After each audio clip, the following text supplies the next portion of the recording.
जहाँ जैसी मांग होती है उसी के अनुरूप वहाँ पे पूर्ति होती है। यह संसार डिमांड एंड सप्लाई के नियम से चलता है। तो एक भक्त की जो मांग है वो सतगुरु और परमात्मा से वो मांग करता है। क्या मांग करता है? कि तन निरोगी रहे, धन भी भरपूर हो, मन प्रभु में रहे, ऐसा दस्तूर हो। कि वो कहता है उसकी मांग तंदुरुस्ती, धन दुरुस्ती और मन दुरुस्ती तीनों उसको चाहिए। तो तंदुरुस्ती कैसे होती है? मन दुरुस्ती हो और धन दुरुस्ती हो। तो इसलिए उन्होंने कहा कि तन निरोगी रहे, धन भी भरपूर हो, मन प्रभु में रहे, ऐसा दस्तूर हो। तो तन पवित्र सेवा किए, धन पवित्र किए दान, और मन पवित्र हरि भजन से होए त्रिविध कल्याण, ये कहा गया है। लेकिन इससे भजन से मन पूर्ण रूप से जो है वो पवित्र नहीं हो पाता है। उसके लिए परमात्मा में समर्पण चाहिए। जब मन परमात्मा को समर्पित होगा तब जो है मन का कल्याण होगा, मन में परिवर्तन होता है, मन कौवा से हंस होता है और मन की भ्रांतियां सब मिट जाती हैं, मन समर्पित हो जाता है। और मन जो है जैसे परमात्मा में समर्पित होगा तो जीव जो है उससे मुक्त हो जाता है। मन से जीव मुक्त होता है, इसको मुक्ति कहते हैं। और जो जीव अवस्था बदलती है इसको मोक्ष कहते हैं। जीव अवस्था का परिवर्तन, जीव अवस्था से हमें पीव अवस्था में आना है। तो यह केवल एक काम से ही, केवल मन प्रभु में समर्पित हो जाए, तुरंत हमारी दृष्टि बदल जाएगी, मन कौवा से हंस हो जाएगा और मन जीव को मन से मुक्ति मिल जाएगी और जीव जो है जीव अवस्था से पीव अवस्था में आ जाएगा। जीव अवस्था से उसको मोक्ष मिल जाता है। दूसरी डिमांड भक्त करता है कि सत्य पद भी मिले, काग से हंस हो, चौथा पद भी मिले, वो परम पद भी हो, द्वार दसवां खुले और प्रकट धार हो, राधा स्वामी मिले, पद भी निर्वाण हो। कि उसको निर्वाण पद चाहिए। निर्वाण पद जिसके बारे में कहा गया है, कबीर दास जी ने कहा है कि धर्म दास यह जग बौराना, कोई न जाने पद निर्वाणा। हमें निर्वाण पद जो है जब तक नहीं मिलता है तब तक परमात्मा नहीं मिलता है। वो तीन लोक के आगे है, अंड पिंड ब्रह्मांड के आगे है, तीन लोक माया के हैं।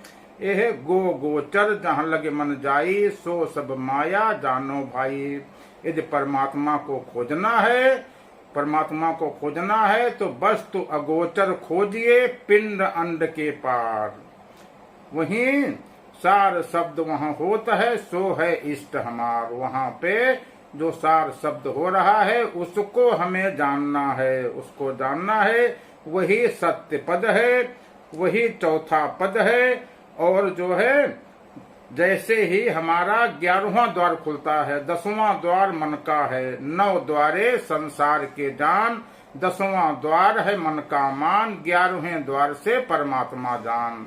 11वां द्वार जैसे खुलेगा वहां से धार प्रकट होती है। जैसे आपने सुना है कि भगीरथी ने गंगा उतारी थी, शंकर जी की जटाओं से गंगा निकली है। तो शंकर जी की जटाओं से वैसे ही धार, वो अनंत धार, वो परमात्मा अनंत है, अनंत धार निकलने लगती है। उस अनंत धार को हमें खोलना है। तो जैसे हमारा 11वां द्वार खुलेगा वो धार प्रकट हो जाएगी। वही धार सतगुरु है, वही धार परमात्मा है, वही धार आत्मा है। उसी को हमको जानना है। वही चौथा पद है, वही सत्य पद है, वही सत्य लोक है और वही सतगुरु है। और उसी को सत्य नाम कहा गया है। सत्य नाम, तो इस नाम के बारे में भक्त की और मांग क्या है कि उसको और संसार के सभी ये को नाम न चाहिए, उसको केवल सत्य नाम चाहिए। जिस नाम के बारे में कहा गया है कि कल केवल एक नाम आधारा, वेद पुराण संत मत सारा। वो वेदों का सार, पुराणों का सार और संत मत का सार वो नाम है, लेकिन वो नाम चौथे पद में रहता है कि नाम रहे चौथे पद माही, तुम ढूंढो त्रिलोकी माही। तीन लोक में नाम है नहीं, चौथा लोक जब खोजोगे, चौथा लोक जो है अंड पिंड ब्रह्मांड के पार है, और वो जैसे खुलेगा उसमें से धार प्रकट होती है, और वो तब 11वां द्वार है, 10वां द्वार जो है मन का है, और उसी को राधा स्वामी कहते हैं, उसी को सतगुरु कहते हैं, उसी को सत्य पद कहते हैं, उसी को आत्म पद कहते हैं।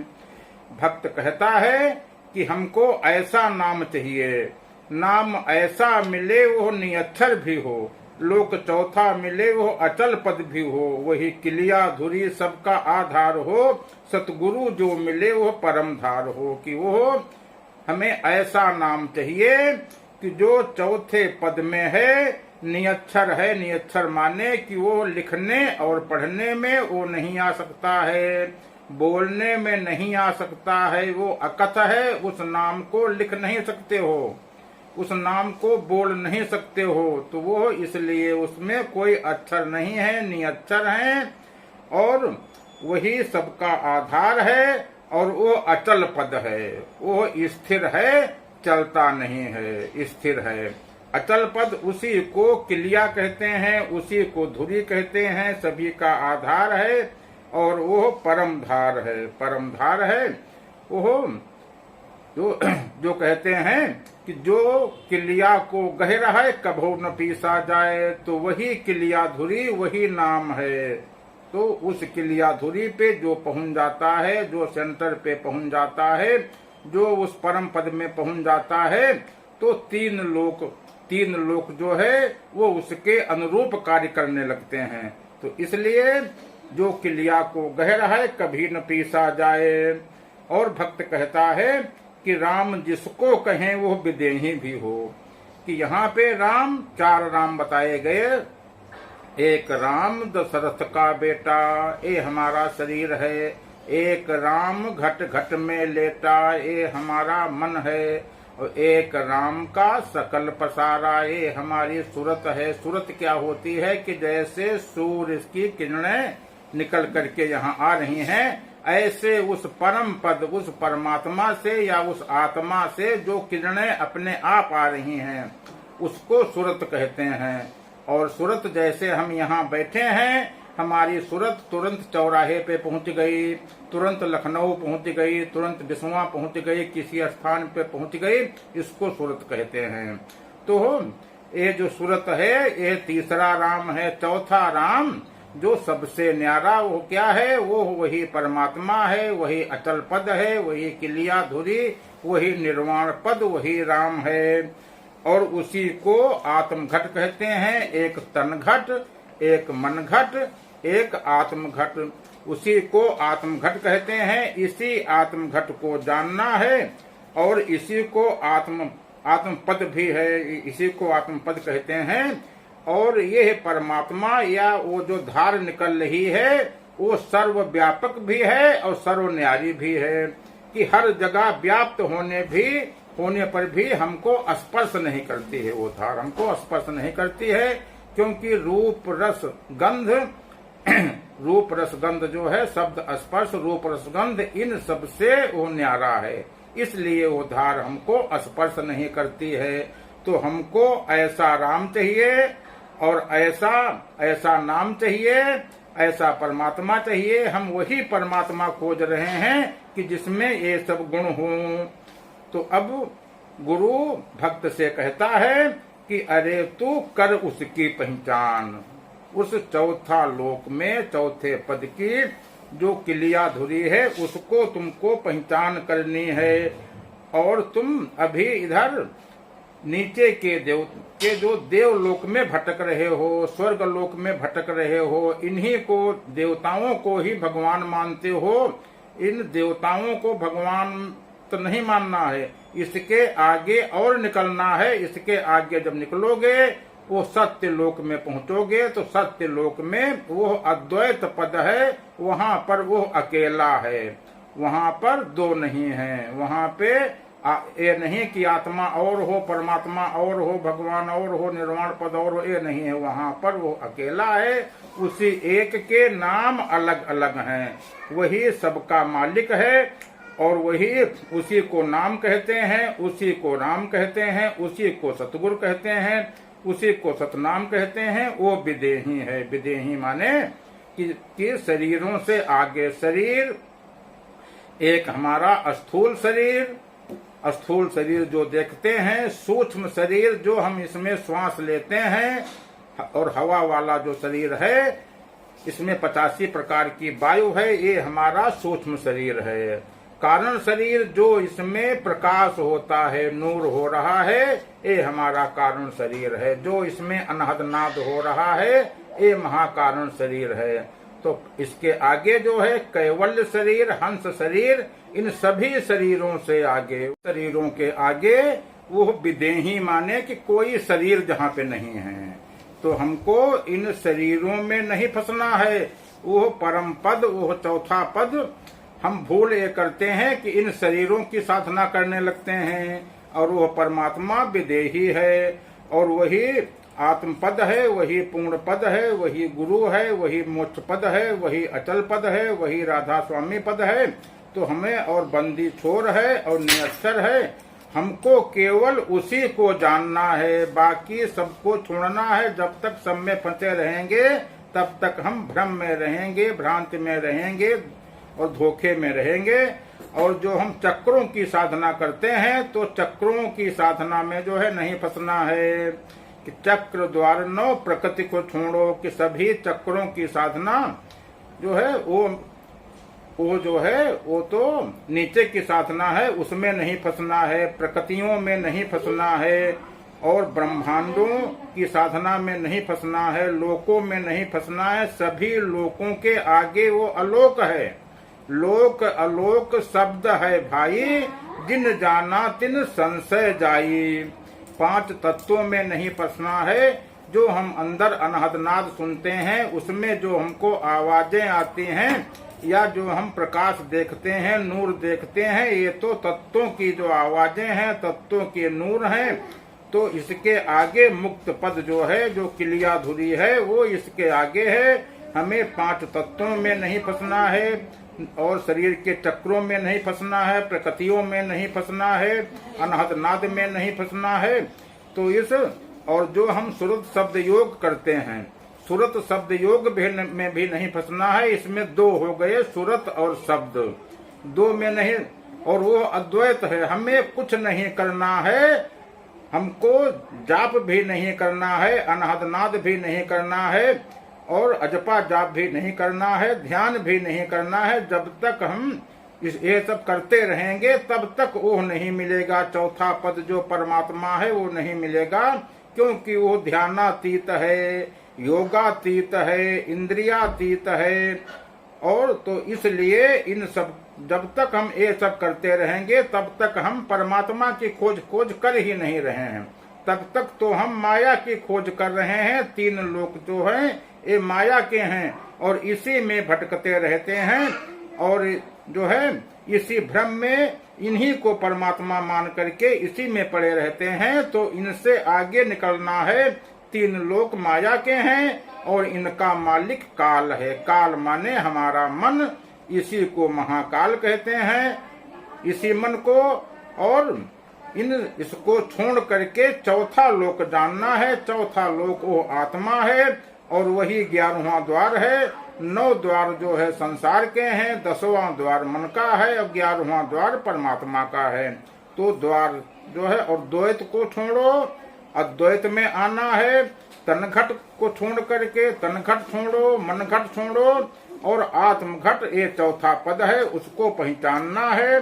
यह न शरीर के अंदर है, न शरीर के बाहर है। इसका भेद सतगुरु बताता है। जब तुमको उपदेश करता है, जब तुमको ज्ञान देता है, जब तुमको नामदान देता है, तब जो है इसका भेद बताता है। और यह प्रकट नहीं है, ना यह गुप्त, नहीं यह प्रकट, यह गुप्त भी नहीं है, प्रकट भी नहीं है। सतगुरु जो है इसको प्रकट कराता है। तो सतगुरु जो मिलेगा वो जो है इसको प्रकट करा देगा। और जो सुरत निरत में पड़े हो कि सुरत शब्द योग कर रहे हो, वहां पे न सुरत है न निरत है न मन है, वहां पर सुरत निरत मन है वहां नहीं, वही अकेला वहीं पर वो है, मतलब उस परमात्मा को। तो सुरत निरत जो है इसमें भी नहीं फंसना है। और जीव अवस्था में हम जो भटक रहे हैं, तो जैसे ही परमात्मा मिलेगा ये हमारी अवस्था बदलती है। ये अवस्था ही जो है दुख तकलीफ मुसीबत की अवस्था, सुदामा अवस्था, ये हमारी जीव अवस्था ही है। इस अवस्था से जो है मुक्त होना है, इस अवस्था से मोक्ष होना है, जीव अवस्था से पीव अवस्था में आना है। और उस परमात्मा को, उस चौथे पद को, और हमें कुछ ज्यादा नहीं करना है, केवल एक ही काम करना है कि तीन लोक को छोड़कर, अंड पिंड ब्रह्मांड को छोड़ करके केवल चौथे पद को जान लो। और जानत तुम्हें हो जाई, उसको जानोगे वही हो जाओगे। और उसको जानने के बाद में फिर कुछ शेष रहता ही नहीं है। वेद शास्त्र उपनिषद सब जो है, जो जहां से जो पूछेगा सब आप बता दोगे और आप ज्ञानी हो जाओगे। तो उसको जानने के लिए करना क्या है कि पहले तुमको अनन्य होना। अनन्य माने कि इन जो सब बताया गया कि सभी चक्रों की साधना छोड़ो, सभी प्रकृतियों की साधना छोड़ो, अनहद नाद की साधना छोड़ो, जाप अजाप ध्यान जो है ये सब मन की साधना है, इन सबको छोड़ करके और सभी जहां जहां तुम्हारी दृष्टि हो वहां से दृष्टि को मोड़ लो। और दृष्टि जो है उस परमात्मा में हो, उस परमात्मा में हो जो कहा गया कि कर से कर्म करो विधि नाना, मन राखो जहां कृपा निधाना। तो मन तुम्हारा वहीं चौथे पद में आत्म पद में हो, तभी सन्मुख होगे। अभी जो है तुम संसार के सन्मुख हो, उस परमात्मा से विमुख हो, तो केवल सन्मुख होना है। ये भेद जब गुरु आपको उपदेश देगा, ये भेद तुरंत बताएगा और जो है इधर से मोड़ करके आपकी दृष्टि उधर हो जाएगी। वो परमात्मा तब देखोगे कि वो परमात्मा या वो चौथा पद या आत्म पद या आत्म घट वो आपके सामने ही था, सामने ही है सन्मुख पर देखत नहीं। गुरु से मिलकर लो पहचान। गुरु तुमको उसकी पहचान कराता है कि वो तुम्हारे सामने ही था, लेकिन तुमको देखता नहीं था, क्योंकि तुमको उसका भेद नहीं मालूम था। उसको जान वही हो जाओ, तुम हो वही स्वयं को जान। तुम स्वयं वही हो, उसको जानोगे वही हो जाओगे। और वही तुम्हारा निज स्वरूप भी है, वही परमात्मा है, वही आत्मा है। और देखोगे कि राधा स्वामी तुम स्वयं खुद हो। वहां पर जो शब्द की धार प्रकट हो रही है वो आत्मघट में केवल उसको जानना है, उसी को सार शब्द कहते हैं। और राधा स्वामी वही धार है, केवल उसको जानना है। उसको कैसे पाओगे? आपको पूर्ण सहज होना है कि साधो सहज समाधि भली, आंख न मूंदो कान न रूंधो, काया कष्ट न धारो, और खुले नयन से हंसे हंसे निरखो, अद्भुत रूप निहारो। साधो सहज समाधि भली, केवल तुमको सहज हो जाना है। न आंख मूंदना है, न कान मूंदना है, न अनहद नाद सुनना है, न प्रकाश देखना है, न नूर देखना है, न तुमको कुछ करना नहीं है। जब तक तुम कुछ कर रहे हो तब तक जो है वो आपको नहीं मिलेगा।